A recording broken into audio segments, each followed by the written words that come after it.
হরে কৃষ্ণ। সকল মাতাজি এবং প্রভুজিদের চরণে আমার প্রণাম। পুরুষোত্তম মাসের আমরা স্পেশাল ক্লাস করছি এবং আজকে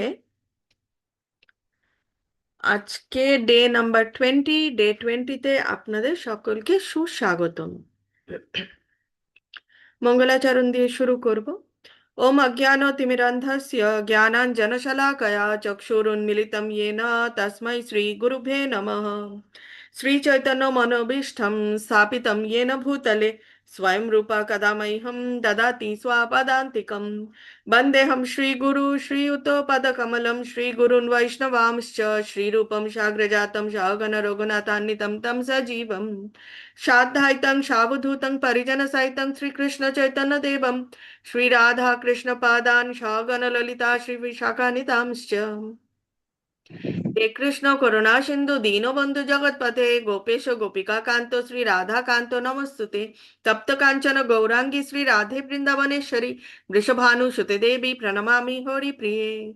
वाञ्छा कल्पतरुभ्यश्च कृपा सिन्धुभ्येव च पतितानां पावनेभ्यो वैष्णवेभ्यो नमो नमः।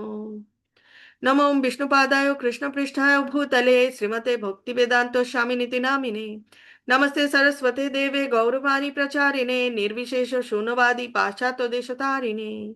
जय श्री कृष्ण चैतन्य प्रभु नित्यानंद श्री अद्वैत गदाधर श्रीवासादि गौर भक्त वृंद।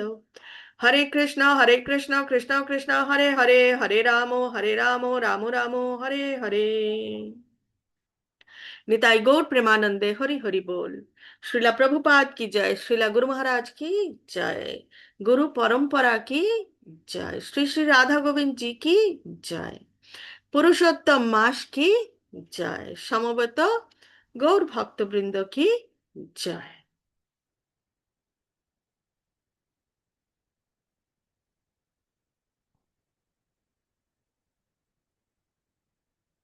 আমরা পুরুষোত্তম মাসের মন্ত্র দিয়ে শুরু করে থাকি। আজকেও পুরুষোত্তম মাসের মন্ত্র দিয়েই আমরা শুরু করব। হরে কৃষ্ণ। সকলকে আনমিউট করে দেওয়া হয়েছে। আনমিউট অপশন অন করা হয়েছে সকলের জন্য। গোবর্ধনধরম বন্দে গোপালম গোপরূপিণম। गोवर्धनाधरं वन्दे गोपालं गोपरूपिणम्। গোকুলোৎসবমেশানম গোবিন্দম গোপিকা প্রিয়ম। गोकुलोत्सवमेशनं गोविन्दं गोपिकाप्रियम्। বন্দে নব ঘনশ্যাম দ্বিভুজম মুরলীধরম। वन्दे नवघनश्यामोदीभुजं मुरलीधरम्। পীতাম্বরধরম শারদাম পুরুষোত্তমম। पीतम्बरधरं देवं शारदां पुरुषोत्तमम्। গোবর্ধনধরম বন্দে গোপালম গোপরূপিণম।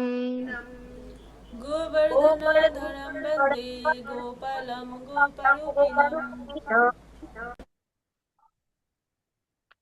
গোকুলোৎসবমেশানম গোবিন্দম গোপিকা প্রিয়ম। गोकुलोत्सवमेशनं गोविन्दं गोपिकाप्रियम्। বন্দে নব ঘনশ্যাম দ্বিভুজম মুরলীধরম। वन्दे नवघनश्यामोदीभुजं मुरलीधरम्। পীতাম্বরধরম দেবম শারদাম পুরুষোত্তমম। पीताम्बरधरं देवं शारदां पुरुषोत्तमम्। গোবর্ধনধরম বন্দে গোপালম গোপরূপিণম। गोवर्धनधरं वन्दे गोपालं गोपरूपिणम्। গোকুলোৎসবমেশানম গোবিন্দম গোপিকা প্রিয়ম। गोकुलोत्सवमेशनं गोविन्दं गोपिकाप्रियम्। বন্দে নব ঘন শ্যাম দ্বিভুজম মুরলীধরম। वन्दे वन्दे नवो नवघनश्यामद्विभुजं श्यामं मुरलीधरम्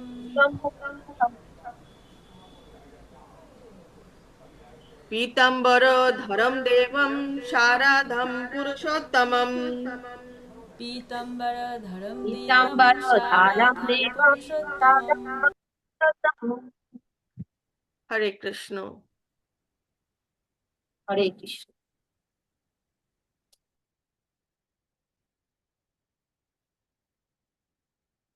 আমাদের শ্রীমদ্ ভাগবতমের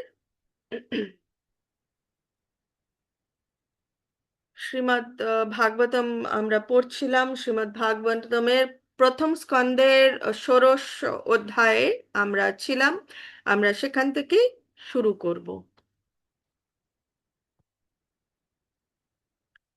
ওং নমো ভগবতে বাসুদেবায়, ওং নমো ভগবতে বাসুদেবায়, ওং নমো ভগবতে বাসুদেবায়।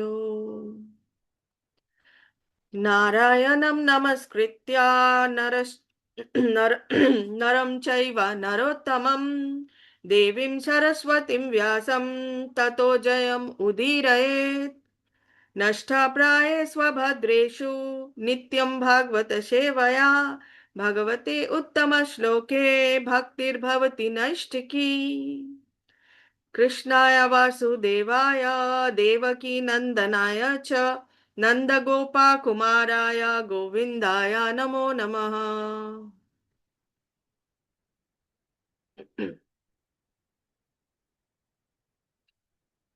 হরে কৃষ্ণ। তো আমরা প্রথম স্কন্দের ষোড়শ অধ্যায় আমরা কি দেখেছিলাম? আমরা দেখছিলাম যে আহ, পরীক্ষিত মহারাজ তিনি রাজত্ব করছেন এবং কলি প্রবেশ করবে, এবং কলি প্রবেশ করবে তার জন্য কিছু কিছু ইঙ্গিত পাওয়া গেছিল, এবং সেই ইঙ্গিত দেখে রাজা পরীক্ষিত বেরিয়েছে চারিদিক পরিদর্শন করতে। এবং সেখানে তিনি কি দেখেছেন? তিনি দেখেছেন একজন ব্যক্তি যে শূদ্র থেকেও নিম্ন স্তরের দেখতে, এবং রাজার বেশে কি করছে, হাতে ছড়ি নিয়ে ষাঁড় এবং গাভী দুজনকেই অত্যাচার করছে। এবং তারপরে কি দেখা গেল, যে ষাঁড়, যিনি ধর্মের প্রতীক, তার তিনটে পা নেই, একটি মাত্র পায়ের ওপর তিনি দাঁড়িয়ে রয়েছে। এবং গাভীটি, যে কিনা পৃথিবী বা ধরিত্রী মা, সে খুব দুঃখী এবং কাঁদছে। তো তারপরে সেখানে আমরা দেখলাম যে ষাঁড় গাভী মাতাকে জিজ্ঞেস করছে যে তোমার কিসের দুঃখ, কিসের কষ্ট। তো একে একে অনেকগুলো প্রশ্ন করলো। প্রথমে প্রশ্ন করলো, আমার তিনটে পা নেই, তার জন্য তোমার দুঃখ হচ্ছে? তারপরে বলছে নাকি আহ, নাকি আহ, তোমার কোনো মানে যারা মাংসাশী তারা তোমাকে নষ্ট করবে, তোমাকে হত্যা করবে, তার জন্য তোমার দুঃখ হচ্ছে? নাকি তোমার কাছের কেউ অনেক দূরে রয়েছে তার জন্য তোমার কষ্ট হচ্ছে? তারপরে আবার এটাও বলছে নাকি, মানে একে একে একে একে প্রচুর প্রশ্ন করছে। আম, নাকি চারিদিকে দুর্ভিক্ষ দেখে আম, পৃথিবীর মানুষজনের কষ্ট, সেটা দেখে কষ্ট হচ্ছে। একে একে একে একে প্রচুর প্রশ্ন করলো। এবং তারপরে সেই প্রশ্ন করতে করতে উম, এটাও বলেছে, এটাও বলেছিলেন স্যার, যে এই যত দুঃখ কষ্ট এইসব দূর করার জন্য ভগবান অবতারী রূপে, হ্যাঁ, বাসুদেব কৃষ্ণ রূপে তিনি এসছিলেন ধরাধামে। তো তিনি তো সব কষ্ট নিয়ে গেছেন। তো তারপরে আস্তে আস্তে গাভী বলল যে আমি আপনাকে সবই জানাবো। তো সেই একে একে জানাচ্ছে। কি বলছেন? তিনি বলছেন যে ভগবান এই ধরাধাম ছেড়ে তার নিজস্ব ধাম গোলক বৃন্দাবনে চলে গেছেন, এবং তার জন্য কলি চারিদিকে প্রবেশ করেছে, এবং তার জন্য আমার কষ্ট হচ্ছে। তারপরে কলির কথা বলার পরে আবার কি বলছে, আবার কেন কষ্ট হচ্ছে সেটা বলছেন, ধরিত্রী মাই বলছেন। আত্মানম চ ন শোচামি ভবন্तं চ মরোত্তমম দেবন পিতৃন ঋষিন সাধুন সর্বন বর্ণম তথাশ্রমন। বলছেন আমি নিজের কথাও ভাবছি, এবং হে দেবতাদের মধ্যে শ্রেষ্ঠ, মানে ধর্মকে বলছেন, ষাড়গুরুকে বলছেন, আপনার কথাও ভাবছি। সেই সাথে সকল দেবতা, ঋষি, পিতৃলোকবাসী, ভগবানের ভক্ত এবং মানব সমাজে বর্ণ ও আশ্রম প্রথার অনুগত সকল মানুষের কথাও আমি ভাবছি। তাহলে পৃথিবী মা সকলের কথা ভাবছে, বলছেন যে আমি নিজের কথাও ভাবছি, আপনার কথাও ভাবছি, মানে ধর্মের কথাও ভাবছি, সেই সাথে সকল দেবতা ঋষিদের কথাও ভাবছি, পিতৃলোকবাসী, ভগবানের ভক্ত এবং মানব সমাজে, ভগবান যে মানব সমাজ সৃষ্টি করেছে এবং তার মধ্যে বর্ণ এবং আশ্রম এই দুটিও সৃষ্টি করেছেন, তো বলছেন যে এই বর্ণ এবং আশ্রম মেনে চলে যারা, তাদের কথাও আমি ভাবছি।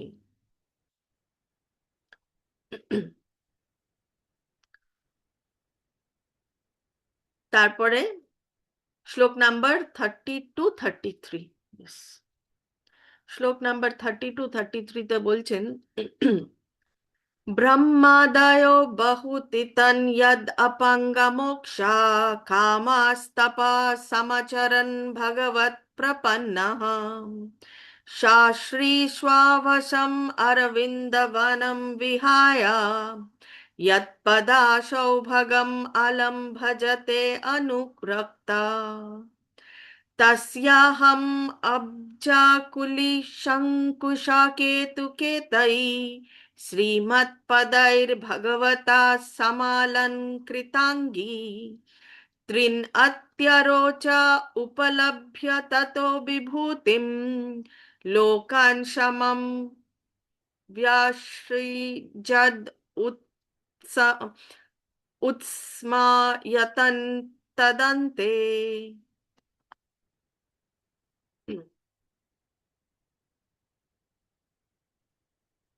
অনুবাদে বলা হয়েছে যে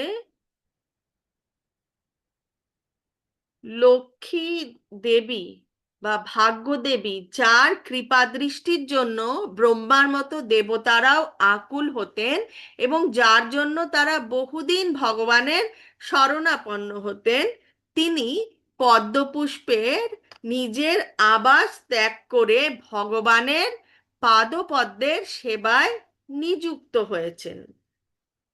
লক্ষ্মী দেবী ভগবানের চরণ সেবা করে, তো সেই কথাই বলছেন যে যার দৃষ্টি, যার কৃপা দৃষ্টির জন্য সকলে আকুল হয়ে থাকেন, যারা ভগবানের শরণাপন্ন হন, কেন? লক্ষ্মী দেবীর কৃপা দৃষ্টির জন্য।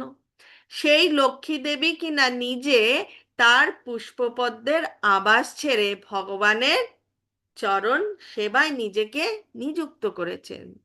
ভগবানের পাদপদ্মের চিহ্ন স্বরূপ ধ্বজা, বজ্র, হস্তি, দণ্ড এবং পদ্মপুষ্পের ছাপ দ্বারা সজ্জিত হয়ে আমি ত্রিলোকের ভাগ্যকে অতিক্রম করার বিশেষ ক্ষমতা লাভ করেছিলাম। কে লাভ করেছিল?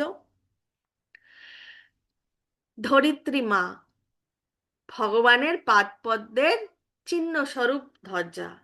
ভগবান এই ধরিত্রী মায়ের উপর দিয়েই কিন্তু, তার চরণ কিন্তু এই ধরিত্রী মায়ের উপর দিয়েই চলতো।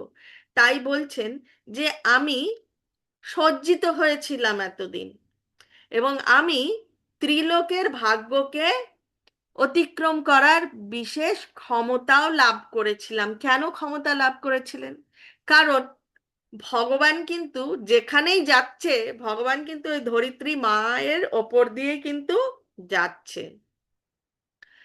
এবং তারপরে বলছে, কিন্তু পরিশেষে যখন আমি নিজেকে অত্যন্ত ভাগ্যবতী বলে মনে করলাম, এতদিন ভাগ্যবতী ছিল, কিন্তু যখন তিনি মনে করলেন, ধরিত্রী মা মনে করলেন যে আমি ভাগ্যবতী, তখন ভগবান আমাকে ত্যাগ করলো। যতক্ষণে নিজেকে ভাগ্যবতী মনে করলেন এই ধরিত্রী মা, তখন কি হলো, ততক্ষণে ভগবান এই ধরা ধাম ত্যাগ করে তার নিজের ধামে পৌঁছলেন। তারপরে ধরিত্রী মা বলছে, ইয়ো ভাই মামাতি ভরম অসুরবংশরাজ্ঞম আকাশৌহিনী শতম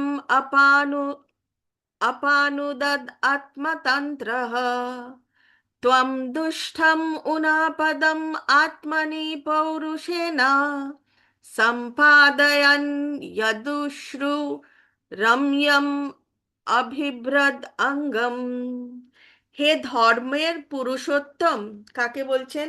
ষাঁড়কে বলছেন। হে ধর্মের পুরুষোত্তম, নাস্তিক রাজাদের দ্বারা সজ্জিত অযাচিত সামরিক ব্যূহের দ্বারা আমি অত্যন্ত ভারাক্রান্ত ছিলাম এবং পরমেশ্বরের কৃপায় আমি স্বস্তি লাভ করি।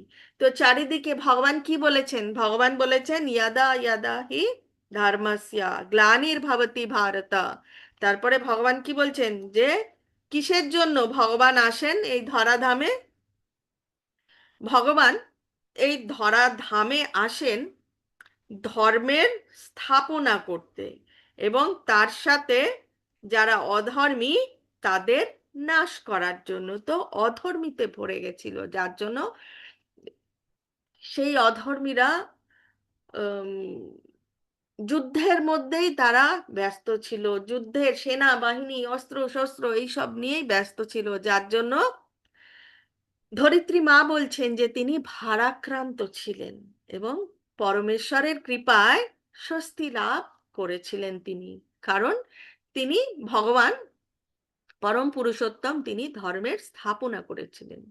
এবং তারপরে বলছেন, একইভাবে আপনিও দুর্দশাগ্রস্ত অবস্থায় ছিলেন। তো একইভাবে এই ষাঁড়কেও বলছে, আপনিও দুর্দশা অবস্থায় ছিলেন, আপনার দাঁড়ানোর শক্তি দুর্বল হয়ে পড়েছিল, এবং সেই জন্য তিনিও আপনাকে স্বস্তি দেওয়ার জন্য তার অন্তরাত্মা দ্বারা যদু পরিবারে অবতার অবতারী, আসলে এখানে রশ্মিটা নেই, তিনি অবতারী হয়ে আসেন। তারপরে শ্লোক নাম্বার 35-এ বলছেন,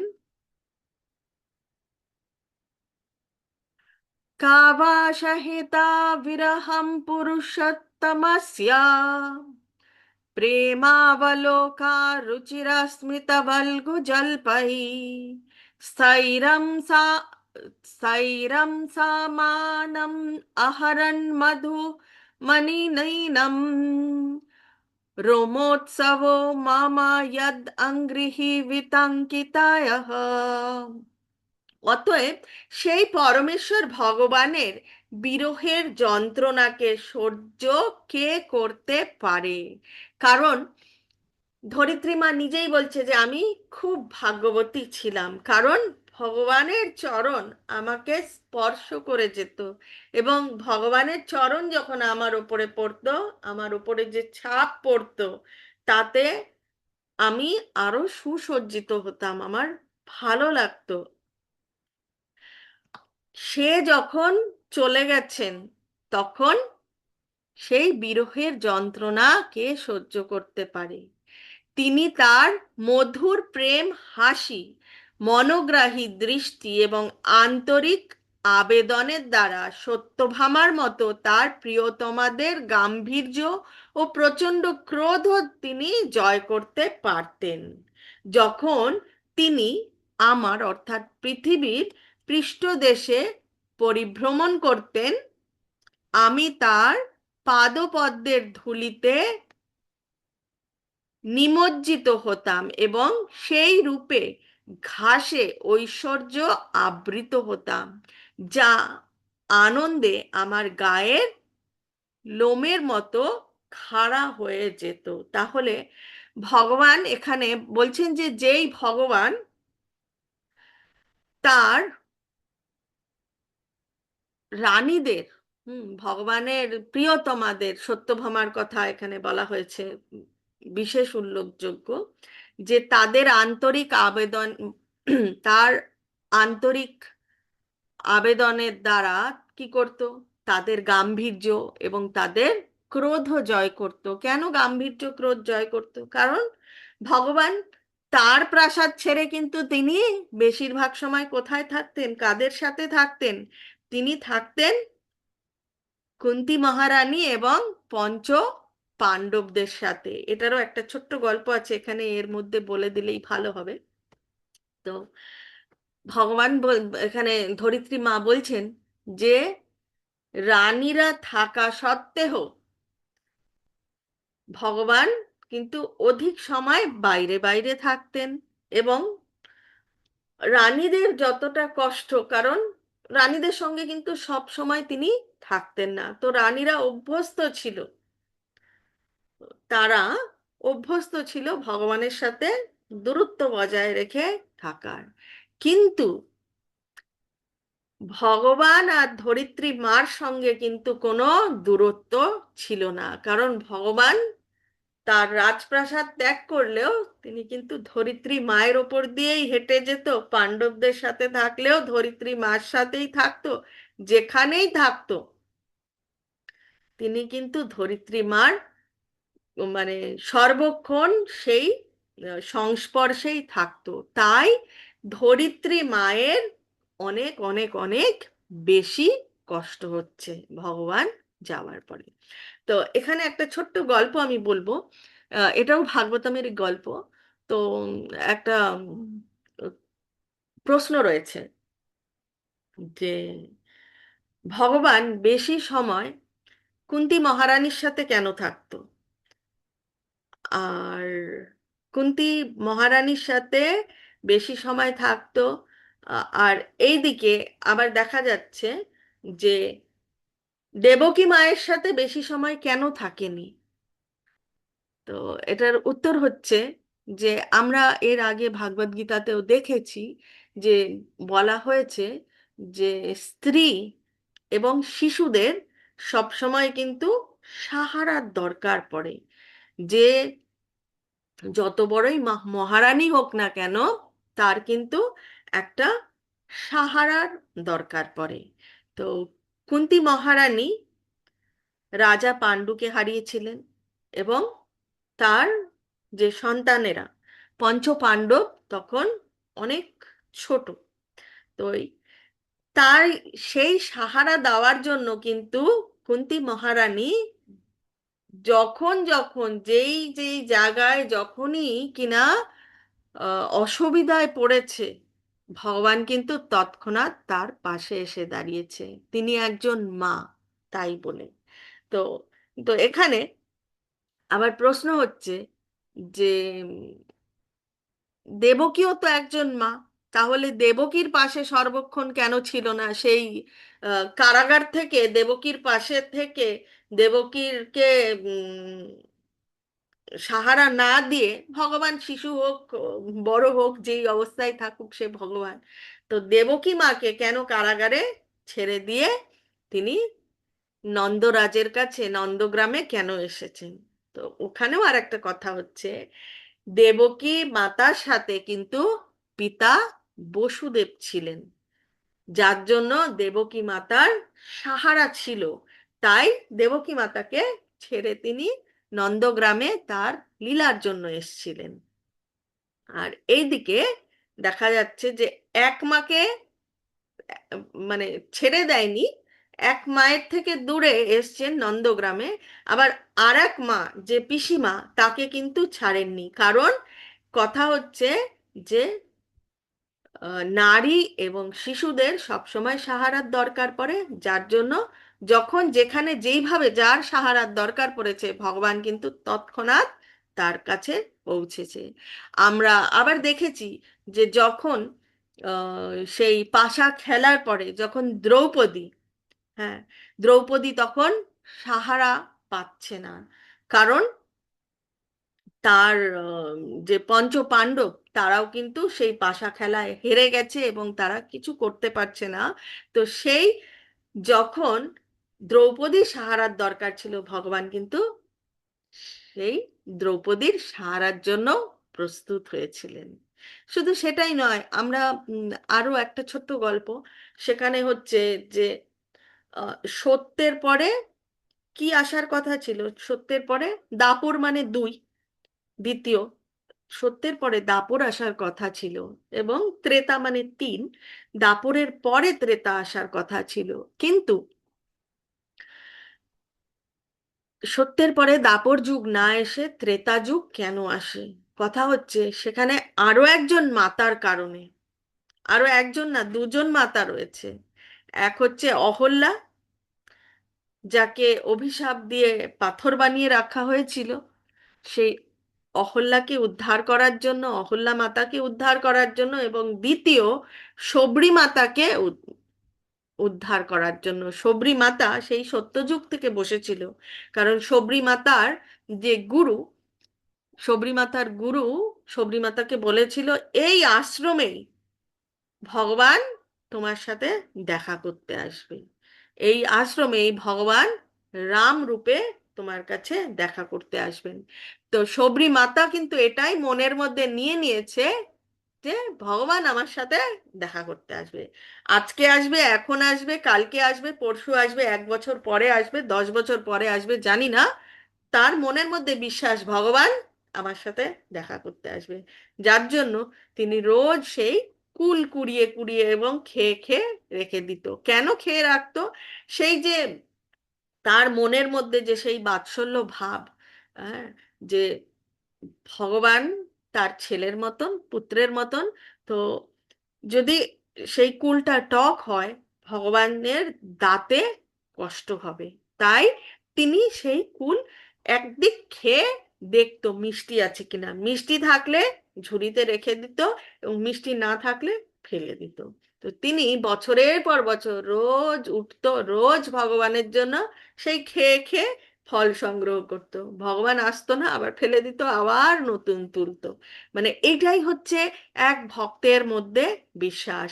আর অহল্যাকে যে উদ্ধার করেছিল, অহল্যাও কিন্তু ভগবানের প্রার্থনা করেছিল। এই এক শবরীমাতার বিশ্বাস আর অহল্যার প্রার্থনা, যার জন্য ভক্ত ভক্তের ডাকে যুগও পাল্টে গেল।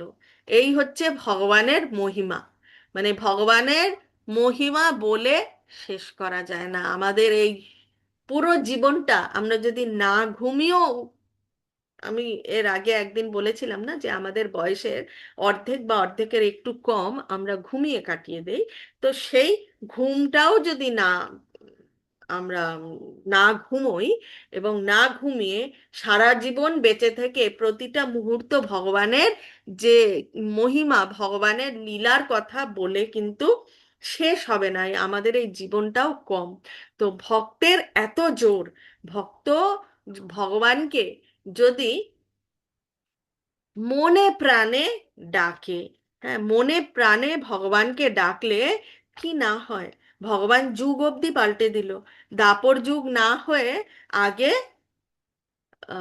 আগে ত্রেতা যুগ আসলো, এবং তারপরে দাপর যুগ আসলো। এই হচ্ছে ভগবানের মহিমা এবং ভগবানের ভক্তের মহিমা।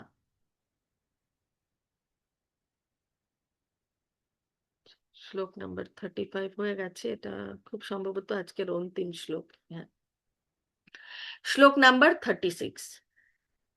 तयोरेवं कथायतोः पृथ्वीधर्मायोस्तदा परीक्षिन्नाम राजर्षिः प्र প্রপ্তাপশ্চিম সরস্বতীম।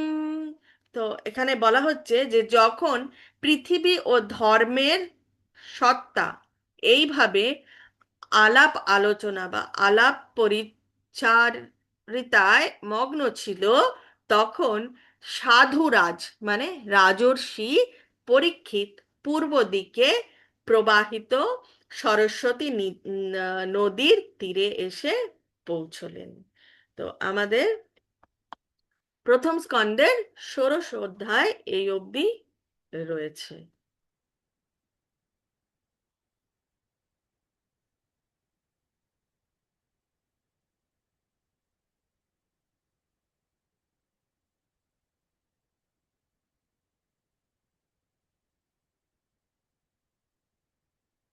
কারোর যদি কোনো প্রশ্ন থাকে আপনারা আনমিউট করে প্রশ্ন রাখতে পারেন।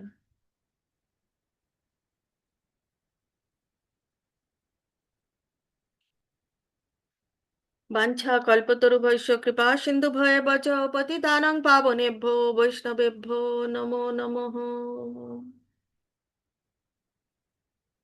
কারোর যদি কোনো প্রশ্ন থাকে তাহলে আপনারা আনমিউট করে